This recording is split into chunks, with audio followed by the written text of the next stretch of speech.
Now students, अब आप अपनी एनसीईआरटी पेज नंबर 22 देखोगे। ठीक है, यहाँ पे सेक्शन 2.2 में हेडिंग लगी हुई है solving equations which have linear expression on one side and number on the other side. ठीक है, तो इस टॉपिक को हम यहाँ पर डिटेल में डिस्कस करेंगे। आपके एनसीईआरटी के एग्जांपल्स लेके हम इसको सॉल्व करेंगे। बात समझो, कह रहा है कि सॉल्विंग इक्वेशन यानी कि हमें दी गई इक्वेशन को सॉल्व करना है, have linear expression on one side and number on the other side. मतलब समझो, जो इक्वेशन बच्चों हमारे पास होगी, जैसे कि ये देखिए इक्वेशन दी है, कह रहा है कि find the solution of 2x - 3 is equals to 7, है ना। यानी कि x की वैल्यू यहाँ पर निकालनी है। फाइंड द सॉल्यूशन मतलब x की वैल्यू निकालनी है, यानी कि x की कौन सी वैल्यू के लिए ये इक्वेशन ट्रू हो जाएगी। करेक्ट।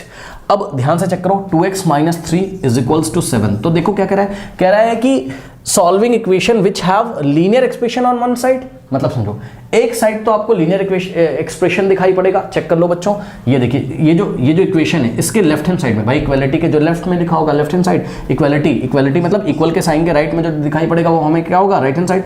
तो ध्यान से चेक करो बच्चों, इसके लेफ्ट हैंड साइड में यानी कि एक साइड में आपको एक्सप्रेशन दिखाई पड़ेगा। तो 2x - 3 चेक कर लो, ये जो है 2x - 3 ये तो क्या है, एल्जेब्रिक एक्सप्रेशन है।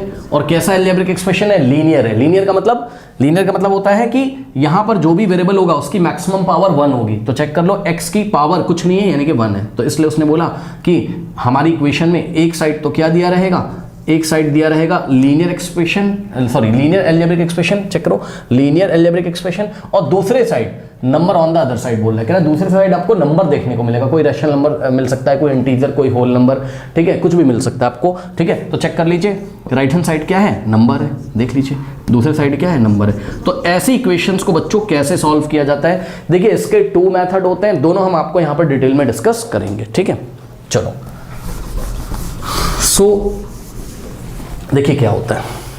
ये हमारे पास इक्वेशन है 2x - 3 is equals to 7। Okay, तो ध्यान से जरा चेक करो, हमें क्या करना होता है, जो x वाला टर्म होता है ना, जैसे x वाला टर्म क्या है, 2x है। ठीक है, टर्म्स समझते हो आप, टर्म्स समझते हो, टर्म्स क्या होते हैं, टर्म्स जिनको नहीं पता बच्चों नोट करें, terms are separated by plus and minus. Terms are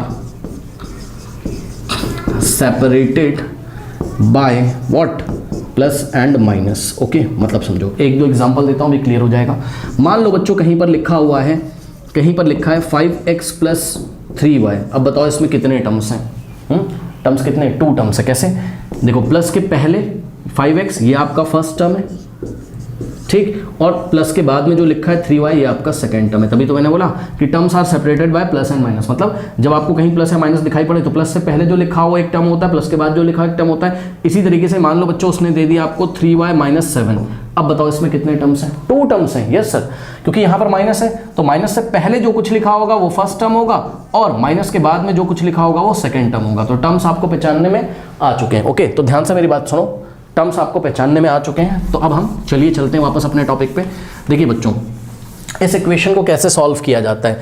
इसमें हम क्या करते हैं, जो x वाला टर्म होता है, चेक करो लेफ्ट हैंड साइड में कितने टर्म है, 2 टर्म है, 2x है और क्या है, 3। चेक करो ना, 2x है फिर माइनस लगा हुआ है, सेकंड टर्म क्या है इसका, 3 है। ठीक, तो ध्यान से सुनो बच्चों, हम क्या करते हैं, जो x वाला टर्म होता है ना उसको अकेला लेफ्ट हैंड साइड रखने की कोशिश करते हैं। आई रिपीट, जो x वाला टर्म होगा उसको आप लेफ्ट हैंड साइड रखने की कोशिश करो, और बाकी सबका क्या करें, बाकी सबको रिमूव करने की कोशिश करो। मतलब समझो, यहाँ क्या लिखा हुआ, -3। अब -3 को हटाना है, क्या करें सर, -3 को हटाना है। तो मेरी बात ध्यान से सुनिए, पता है क्या होता है, मैं आपको 2 मेथड बताऊंगा, जो आपके स्कूल में बताया गया होगा वो भी बताऊंगा, ठीक है, एक एनसीईआरटी में जो बताया वो भी बताऊंगा। तो दोनों को ध्यान से देखिएगा। देखो बच्चों, अब आपको यहाँ से -3 हटाना है। क्यों सर, क्योंकि 2x को अकेला रखना है। तो क्या करना है, ध्यान सुनो, जो लिखा रहता है ना यहाँ पर x के अलावा जो दूसरा वाला टर्म होता है, ठीक है ना, जैसे -3 है तो -3 है, मतलब 3 के आगे साइन कैसा है, माइनस का है, तो 3 का साइन चेंज कर दो। भाई अभी क्या लिखा था बेटा, -3, अब इसका साइन चेंज कर दो, मतलब +3 कर दो बस। और +3 क्या करोगे, बोथ साइड। मतलब समझो, इस इक्वेशन में हम क्या करेंगे, बोथ साइड 3 को ऐड करेंगे। ठीक है, आई रिपीट, इस इक्वेशन में हम क्या करेंगे, बोथ साइड 3 को ऐड करेंगे। और इस इक्वेशन पे अगर हम, ध्यान से सुनिए बच्चों, किसी इक्वेशन में अगर हम बोथ साइड मतलब लेफ्ट हैंड साइड और राइट हैंड साइड अगर सेम नंबर को ऐड करें तो उस इक्वेशन पे कोई फर्क नहीं पड़ता है। देखो बात समझो, मैं क्या कह रहा हूं, मैंने लिखा यहां पर बच्चों, ध्यान से चेक करिए, मैंने बोला adding 3 to both side. Okay बच्चों, आप अपनी बुक में देख सकते हो, कह रहा है एडिंग 3 टू बोथ साइड। ठीक है, दोनों मेथड आपको बताएंगे पहचानो, एडिंग 3 टू बोथ साइड। ठीक है, दोनों साइड हमने क्या किया, 3 ऐड किया। कैसे करेंगे, ध्यान से सुनिएगा आराम से एकदम, इसको कॉपी कर लो पहले।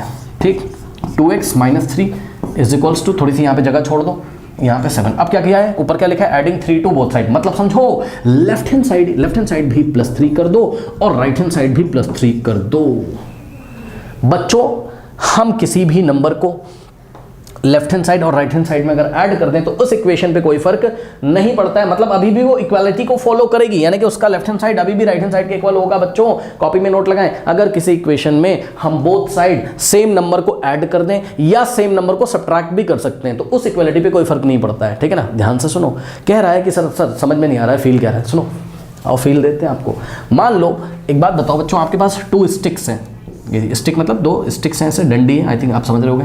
ठीक, ये देखो ये ठीक, अब बताओ दोनों स्टिक की हाइट कैसी है, सेम है, मतलब इसकी हाइट जो है वो इसके इक्वल है। यस सर, इक्वल तो दिखाई पड़ी है सर। ठीक है स्टूडेंट्स, सो ये वाली स्टिक की हाइट इसके इक्वल है, तो हमने बीच में इक्वल लगा दिया, इसकी हाइट इसके इक्वल है। अब मेरी बात ध्यान से सुनो, अगर मैं क्या करूं, अगर मैं ये वाली स्टिक में बच्चों ये इतना पोर्शन ऐड कर दूं और जितना पोर्शन इसमें ऐड किया है उतना ही पोर्शन अगर इसमें ऐड कर दूं, अब बताइए जितना इधर ऐड किया उतना ही इधर ऐड किया, बेटा अभी भी तो दोनों की हाइट इक्वल है, चेक कर लो, जितनी हाइट इसकी है उतनी हाइट इधर की है। मतलब अगर हम किसी इक्वालिटी में बोथ साइड कुछ ऐड करें तो उस इक्वालिटी पे कोई फर्क नहीं पड़ता, वो अभी भी इक्वालिटी रहती, मतलब अभी भी उसका left hand side right hand side के इक्वल होगा। ये वाली स्टिक की हाइट इसके इक्वल ही तो है। अब समझ में आया कि अगर हम बोथ साइड 3 को ऐड करते हैं तो अभी भी इसका लेफ्ट हैंड साइड इसके राइट हैंड साइड के इक्वल होगा, इस पे कोई फर्क नहीं पड़ेगा। ओके, ध्यान दीजिएगा। इसी तरीके से बच्चों आइए हम आपको एग्जांपल देते हैं एक और। मान लीजिए हमारे पास कोई 2 स्टिक्स हैं, ये देखिए 2 स्टिक्स हैं, दोनों की हाइट सेम है, अगर थोड़ा छोटा बड़ा लग रहा होता है इग्नोर कर देना। ठीक है, ये अभी इसकी हाइट कैसी है, सेम है। अब ध्यान से सुनो बच्चों, हमने क्या किया, हमने जितना लेफ्ट हैंड साइड में से सब्ट्रैक्ट मतलब हटाया, माइनस किया, उतना ही हमने राइट हैंड साइड में से सब्ट्रैक्ट किया, तो इसकी इक्वलिटी पे कोई फर्क नहीं पड़ेगा। बात समझो, देखो इतना पोर्शन हमने, इतना ऊपर का ये वाला पोर्शन और ये वाला पोर्शन अगर हम यहाँ से हटा दें, रब कर दें, ठीक है, ये देखिए जितना हमने इधर से हटाया उतना ही हमने इधर से हटाया। अब बताओ अभी भी तो दोनों की हाइट इक्वल है, मतलब समझो किसी इक्वेशन में लेफ्ट हैंड साइड और राइट हैंड साइड में सेम नंबर को आप ऐड कर सकते हो और किसी इक्वेशन में लेफ्ट हैंड साइड और राइट हैंड साइड में सेम नंबर को सब्ट्रैक्ट भी कर सकते हो। अभी आगे एग्जांपल आएगा, परेशान ना हो। बहरहाल इस इक्वेशन में हमने क्या किया, क्योंकि हमारे पास -3 था तो -3 का जस्ट एडिटिव इनवर्स सोचो, मतलब इसका साइन चेंज कर दो, ठीक है ना, तो +3 को सोचो, ठीक, +3, तो यानी कि एडिंग 3 टू बोथ साइड या +3 टू बोथ साइड, 3 का मतलब +3 तो होता है, तो एडिंग 3 टू बोथ साइड कर दिया बस। अब किसी नंबर को बोथ साइड ऐड करने पर इसको कोई फर्क नहीं पड़ेगा। अब सुनो आगे क्या करना है, देखो बच्चों, अब देखो ये वाला, देखो आपको यहाँ पर क्या करना है, आप अपनी बुक में देख लो, एनसीईआरटी में और लिखते हैं या क्या, अच्छा कुछ नहीं लिख रहे हैं लोग, वैसे लिखा और जाता है, और लिखा हुआ है वैसे शायद, और का मतलब कि इस स्टेटमेंट को हम ऐसा लिखें, और का मतलब या फिर ऐसा लिखें जो हम लिखने जा रहे हैं। क्या लिखने जा रहे हैं, ध्यान से चेक करना बच्चों, ये वाला 2x तो ऐसे ही आ जाएगा, यस सर, और का मतलब इसको हम ऐसा भी लिखने जा रहे हैं, लिख सकते हैं जैसा हम लिखने जा रहे हैं। ठीक, अब सुनो बच्चों ध्यान से चेक करिए कि -3 था और +3 था, ठीक है बच्चों, हमने इसको कॉपी किया, 7 + 3 था इधर। अब मेरी बात बहुत ध्यान से चेक करेंगे बच्चों 7 + 3 तो कितना हो जाएगा, 10, चेक कर लो, 7 + 3 10 होता है, पूरी दुनिया को पता है। ठीक, अब यहाँ पे देखो -3 और +3 कितना होता है, 0 होता है सर, यस सर, चेक करिए, -3 और +3 कट जाएगा, 0 हो जाएगा, ठीक है, यानी कि ये कट जाएगा और यहाँ आ जाएगा क्या, 0, हट गया ये इससे कट गया।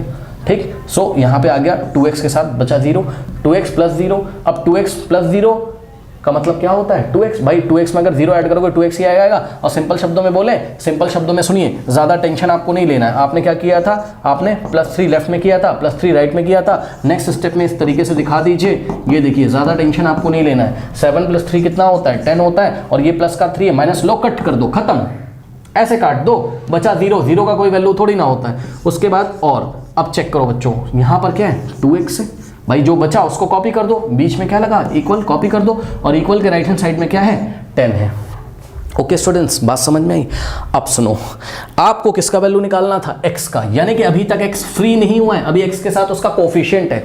चेक करो x के साथ क्या है, कोफिशिएंट 2 है। ओके, कोफिशिएंट मैंने आपको बताया है, जिनको नहीं पता है बच्चों एक बार फिर से देख लीजिए। कोफिशिएंट क्या होता है, कोफिशिएंट का मतलब होता है बच्चों जैसे 2x लिखा है ना, 2x का मतलब है 2 × x, तो x नाम के वेरिएबल मतलब x वेरिएबल, किसी वेरिएबल में जो नंबर आगे मल्टीप्लाई होता है ना उसी को हम क्या बोलते हैं, कोफिशिएंट। ठीक, सो x का कोफिशिएंट कितना है, 2 है। सोचो x की वैल्यू तो तभी मिलेगी ना जब x का कोफिशिएंट 2 हट जाए यहाँ से। तो सुनो क्या करते हैं, मेरी बात ध्यान से सुनेंगे बच्चे सभी।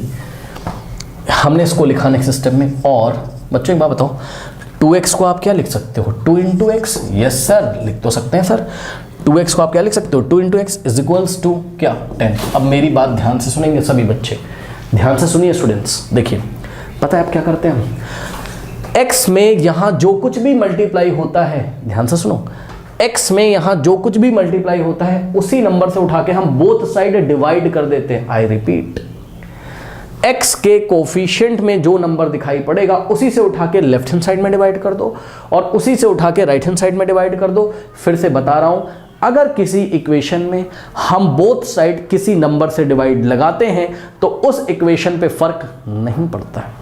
ओके स्टूडेंट्स, ठीक है, ध्यान से सुनिए। तो हमने अपनी कॉपी में क्या लिखा, dividing by 2 on both side, यानी कि अब आपको क्या करना है, अब आपको क्या करना है, ये जो 2 × x इज इक्वल्स टू 10 लिखा था, ठीक, हमने क्या किया, x के कोफिशिएंट से लेफ्ट में भी डिवाइड लगाया, राइट में भी। कैसे, ये लीजिए, ये लग गया लेफ्ट में डिवाइड और ये लग गया राइट में डिवाइड। करेक्ट। इससे क्या फ़ायदा है सर, इससे ये फ़ायदा है कि देखिए 2 × 1 2 होता है, 2 × 1 2 होता है, 1 × x लेफ्ट में, भाई 1 × x x होता है बेटा, इतना तो पता होगा, 1 × x x होता है और नीचे बचेगा 1, और x/1 का क्या मतलब होता है, x ही होता है। देखो ये वाले 1 और 1 का कोई मतलब नहीं है बच्चों, 1 × x x अपॉन में 1 और x/1, x के नीचे कभी भी 1 लिखा होगा तो उसका मतलब क्या होता है, x ही होता है। यानी कि बच्चों सिंपल शब्दों में बोलें तो 2 से 2 कट गया, x बच गया, ठीक, इज इक्वल्स टू, अब यहाँ पे ध्यान से चेक करिए, 2 × 1 2 और 2 × 5 10, यानी कि 5/1, 5/1। ओके बच्चों, 5/1, 5 के नीचे अगर 1 लिखा हो तो उसका मतलब 5 होता है। भाई किसी नंबर के नीचे 1 लिखा होता है तो उसका मतलब वही नंबर होता है, ठीक। सो ये लीजिए बच्चों, इस तरीके से x का वैल्यू कितना आ गया, 5 आ गया। मतलब समझो इस इक्वेशन का जो सॉल्यूशन है वो क्या है, 5 है। इस इक्वेशन का जो सॉल्यूशन है वो क्या है, 5 है। ओके, मतलब समझो, मतलब ये जो x की वैल्यू है इसके लिए ये इक्वेशन सेटिस्फाई हो जाएगी। कैसे सर, इतना कॉपी करिए, बताते हैं कैसे सेटिस्फाई हो जाएगी। कॉपी करिए फटाफट, कॉपी करिए बच्चों फटाफट। अब हम आपका आंसर चेक करके दिखा रहे हैं, है ना, कि हमारा जो आंसर आया है x = 5 वो करेक्ट है या नहीं करेक्ट है। करेक्ट, तो आइए हम इसको चेक करके दिखाते हैं। तो बच्चों आंसर चेकिंग, आंसर चेकिंग कैसे करते हैं वो भी आप सीख लीजिए यहीं पर। देखिए बच्चों आंसर चेकिंग, ठीक, आंसर चेकिंग कर रहे हैं हम लोग, है ना। सो आंसर चेकिंग कैसे करते हैं बच्चों, हम अपना लेफ्ट हैंड साइड लेते हैं इक्वेशन का। लेफ्ट हैंड साइड कितना है चेक करो, लेफ्ट हैंड साइड है कितना, 2x - 3, है ना, 2x - 3। इसका क्या मतलब है, इसका मतलब है 2x का मतलब 2 × x और माइनस में क्या है 3 है। अब कुछ नहीं करना है, जो x का वैल्यू आया है ना बच्चों उसको आप लेफ्ट हैंड साइड रख दीजिए। सो 2 × x की जगह कितना रख सकते हैं, 5, है ना। और चेक करो कि left hand side right hand side के इक्वल आ रहा है कि नहीं आ रहा है। अगर आ रहा होगा तो आपका आंसर सही है, अदरवाइज रॉन्ग है। 2 × 5 कितना हो गया, 10। Okay, now -3। अब ध्यान से चेक करो, 10 - 3 क्या होता है, 7। बच्चों चेक करो लेफ्ट हैंड साइड कितना आ गया, 7, और राइट हैंड साइड भी कितना दिया हुआ है इस इक्वेशन में, इसका राइट हैंड साइड कितना है, 7 है। इसका राइट हैंड साइड कितना है, 7 है। ओके स्टूडेंट्स, यानी कि लेफ्ट हैंड साइड कितना आ गया, राइट हैंड साइड के इक्वल है। लेफ्ट हैंड साइड भी 7 है और राइट हैंड साइड भी क्या है, 7 है, दोनों आपस में इक्वल है। इसका मतलब x = 5 इस इक्वेशन का सॉल्यूशन है। बिल्कुल सही आंसर आया। अब सुनो ध्यान से, कुछ बच्चे यहाँ पक्का फंसे होंगे कि 2 से डिवाइड क्यों लगा दिया। बच्चों ध्यान से सुनिए, हमेशा किसी इक्वेशन में चाहे आप किसी नंबर को ऐड कर दो, चाहे आप किसी नंबर से डिवाइड कर दो, बोथ साइड, चाहे आप किसी नंबर से मल्टीप्लाई कर दो, चाहे आप किसी नंबर को सब्ट्रैक्ट कर दो, उस इक्वेशन पे कोई फर्क नहीं पड़ता। आई रिपीट, किसी भी इक्वेशन में किसी नंबर से बोथ साइड एक ही साथ, एक तरफ मत कर देना। मतलब समझो, मतलब कह रहा है सर एक काम कर दें सर, 2x = 10 है सर, यहाँ पर 2x का मतलब 2 × x, सर यहाँ पे 2 से डिवाइड कर देते हैं। अरे नहीं भाई, अगर लेफ्ट में डिवाइड कर रहे हो तो राइट में भी डिवाइड करना है, ठीक है बच्चों। तो किसी भी नंबर से उठा के आप किसी इक्वेशन में किसी नंबर को बोथ साइड ऐड कर सकते हो, जैसे हमने 3 को ऐड किया था। बोथ साइड उसी नंबर को सब्ट्रैक्ट कर सकते हो, अभी धीरे धीरे सिखाएंगे, परेशान ना हो। और उसी नंबर से उठा के बोथ साइड मल्टीप्लाई कर सकते हो और उसी नंबर से बोथ साइड उठा के डिवाइड कर सकते हो, फर्क नहीं पड़ता है। अब सुनो मेरी बात ध्यान से, इसी क्वेश्चन को करने का सेकंड मेथड देखिए, इसी क्वेश्चन को करने का सेकंड मेथड देखिए बच्चों, जो आपके स्कूल में आपके टीचर्स ने बताया होगा, तो वो भी आप सीख लीजिए बच्चों, ठीक है। वो भी मैं आपको सिखाता हुआ चलता हूँ, कहीं आपको कंफ्यूजन ना हो जाए, आपके स्कूल में आप पढ़ रहे हो, ठीक है, कोई क्लास में आपको समझ में आए तो ध्यान से सुनिए। आपके स्कूल वाला मेथड स्कूल में कैसे पढ़ाया गया होगा वो भी आप देख लो, क्योंकि जो स्कूल में पढ़ाया ना वही मेथड रैंडमली हम लोग यूज करते हैं जल्दी जल्दी, ठीक है। तो उसको देखो कैसे करते हैं, देखो 2x minus 3 is equals to 7, okay. इसमें हम क्या करते हैं, दिए गए नंबर्स को ट्रांसपोज कर देते हैं, ठीक है। ट्रांसपोजिंग मेथड है, कौन सा मेथड है, ट्रांसपोजिंग मेथड, ट्रांसपोजिंग मेथड आप इसको बोल सकते हो, बस ऐसे इसका नाम रख दिया मैंने, ठीक है। ट्रांसपोजिंग मेथड मतलब इसमें क्या करते हो कि जैसे -3 है ना, तो आपके टीचर ने बोला -3 को किधर भेज दो, राइट में, क्योंकि हमने बताया था ना 2x को आपको फ्री करना है, फिर x को फ्री करना है, ठीक। तो नेक्स्ट स्टेप में क्या होता है, ध्यान से चेक करो, ये वाला 2x तो ऐसे ही कॉपी किया जाता है, और आपके टीचर बोलते हैं कि -3 को लेफ्ट से कहाँ ले जाओ, राइट में, ट्रांसपोज कर दो। ट्रांसपोज मतलब भेज दो, है, ट्रांसपोर्टेशन होता है ना, जैसे गाड़ियां चलती हैं एक स्थान से दूसरे स्थान तक, उसी तरीके से -3 को चला दिया, यहां पहुंचा दिया। लेकिन जब ऐसा करोगे ना तो -3 का साइन चेंज होके इधर +3 हो जाएगा, यस सर, ठीक है। तो इक्वल्स टू ये -3 इधर चला गया 7 के पास, तो ये जाके इधर क्या हो जाएगा, -3 नहीं लिखोगे, इधर क्या लिखोगे, +3, इसका साइन बच्चों क्या होगा, चेंज हो जाएगा, ओके। तो ये करना है आपको। अब सुनो, मान लो यहाँ पर बच्चों अगर ऐसा होता, अरे मान लो मानने में क्या जा रहा है, अगर इधर +3 होता, पता है, तो हम जब इसको ट्रांसफॉर्म करते हैं +3 को, तो +3 का साइन चेंज होकर माइनस हो जाता है, ये ध्यान रखिएगा। अगर इधर माइनस है उधर जाके प्लस हो जाएगा, अगर इधर प्लस है उधर जाके माइनस हो जाएगा, तो हम क्या लिखते, 7 - 3 लिखते, ठीक है ना। सो आई थिंक आपको बात समझ में आई होगी, ठीक है। धीरे धीरे सारी चीज़ें आएंगी, परेशान ना होइए, ठीक है बच्चों। नाउ नेक्स्ट स्टेप में देखिए क्या हो जाएगा, 2x इज इक्वल्स टू 7 + 3 कितना होता है, 10 होता है। अब ध्यान दो, अब क्या करेंगे, 2x का मतलब क्या होता है, 2x का मतलब होता है 2 × x, है ना, इज इक्वल्स टू कितना है, 10 है। अब मेरी बात ध्यान से सुनिए, 2 × x है, कितना है, 10 है, ठीक। सुनो, अब क्या होता है बच्चों, हमें तो x का वैल्यू निकालना है, तो x का जो कोफिशिएंट होता है ना, आई रिपीट, x का जो कोफिशिएंट होता है वो साइन के साथ उधर भेज देते हैं। मतलब समझो, ये क्या बोल दिया सर, देखो यहां पे आपको कंफ्यूज होते हो आप लोग। सुनो, मैंने क्या कहा कि 2x इज इक्वल्स टू 10 है, तो x के साथ 2 क्या है, मल्टीप्लाई में, x का जो कोफिशिएंट मल्टीप्लाई में, इधर जो मल्टीप्लाई में होता है उधर जाके डिवाइड होता है। जस्ट थोड़ा सा रिवर्स प्रोसेस हो जाता है, जैसे अगर कोई नंबर इधर माइनस में है तो उधर जाके प्लस हो जाएगा, कोई नंबर अगर इधर प्लस में है तो उधर जाके माइनस हो जाएगा, कोई नंबर अगर इधर मल्टीप्लाई में है तो उधर जाके डिवाइड हो जाएगा, और कोई नंबर अगर इधर डिवाइड में है तो उधर जाके मल्टीप्लाई में हो जाएगा। बताते हैं प्रछन्न हो। तो देखो बच्चों, x में यहाँ 2 मल्टीप्लाई कर रहा है, तो जब आप x को फ्री करोगे तो पता है ये 2 को उधर भेज दोगे 10 के नीचे, 10 में भाई ये 2 इधर x में, सुनो x में 2 मल्टीप्लाई कर रहा है तो 2 उधर जाएगा तो 10 में मल्टीप्लाई नहीं करेगा, 10 में डिवाइड कर देगा। अगर इधर मल्टीप्लाई उधर जाके डिवाइड। अब बच्चे कंफ्यूज होंगे, कहेंगे सर 2 के आगे कुछ नहीं लिखा है मतलब प्लस है, सर उधर जाके 2 का साइन चेंज कर देंगे -2। जी नहीं, ध्यान से सुनिए, साइन तभी चेंज करते हैं जब कोई नंबर यहाँ अकेला लिखा होता है, जैसे -3 +3 उधर जाएगा। लेकिन अगर कोई नंबर वेरिएबल का कोफिशिएंट है, मतलब समझो कोई नंबर जैसे 2 वेरिएबल का कोफिशिएंट है, x का कोफिशिएंट क्या है, 2 है, तो x में मल्टीप्लाई है ना बेटा, तो जब मल्टीप्लाई से उधर डिवाइड में भेजते कोई साइन नहीं चेंज करोगे, चेक कर लो, 2 जैसा है वैसा ही चला जाएगा, -2 मत लिख देना गलती से, ठीक है। इसी तरीके से 1-2 एग्जांपल और देता हूं। मान लो यहां होता -2x, मान लो थोड़ी देर के लिए -2x × 10 होता, ठीक, sorry -2x is equals to 10 होता, ठीक है बच्चों। सो -2x का मतलब -2 × x होता है, इज इक्वल्स टू 10 होता है, ठीक। अब मेरी बात ध्यान से सुनना, अब x का कोफिशिएंट क्या है, -2 है, तो बच्चों यही तो मैं कह रहा था कि इस -2 को साइन के साथ उसके नीचे भेज देंगे, कोई साइन मत चेंज करना। 2 लिखा है तो 2 चला जाएगा, -2 लिखा है तो उसके नीचे -2 चला जाएगा। यानी कि बच्चों यहां से अगर हम सॉल्व करते तो x इज इक्वल टू 10 के नीचे -2 आ जाता है, ये पूरा अपने साइन के साथ जाता है, साइन कोई चेंज नहीं होगा, ठीक है। धीरे धीरे और आएगा, परेशान ना हो, ठीक है बच्चों। चलो धीरे धीरे और आएगा। देखिए बच्चों, नाउ अब x के साथ 2 मल्टीप्लाई में, तो अगर हम x को फ्री करें, और का मतलब इस स्टेटमेंट को हम ऐसा भी लिख सकते हैं, और x इज इक्वल्स टू 10, 2 इधर मल्टीप्लाई उधर जाके डिवाइड। लो अब तो आता है आपको करना, 2 × 1 = 2 और 2 × 5 = कितना होता है 10। यानी कि नेक्स्ट स्टेप में बच्चों यहाँ से आ जाएगा, लेफ्ट में तो x बचा, लेफ्ट में x बचा, फिर इक्वल टू लगा दिया, राइट में 5/1 बचा, 5/1 है ना। अब 5/1 का मतलब क्या होता है 5, भाई ये तो पता है ना आपको, किसी नंबर के नीचे अगर 1 लिखा हो तो वही नंबर आ जाता है 5/15। ये लीजिए x की वैल्यू कितनी आ गई, 5 आ गई। ओके, अब धीरे धीरे अभी हम कुछ और एग्जाम्पल करेंगे, पूरी एक्सरसाइज पड़ी हुई है, करेक्ट बच्चों, पूरा सब क्लियर हो जाएगा, परेशान ना हो। हर क्वेश्चन में मैं आपको दोनों मेथड लगा के दिखाऊंगा, आपके स्कूल वाला ट्रांसपोजिंग मेथड भी और जैसे मैं करता हूं वो भी, दोनों आपको आने चाहिए, दोनों का मीनिंग आपको पता होना चाहिए। Okay students.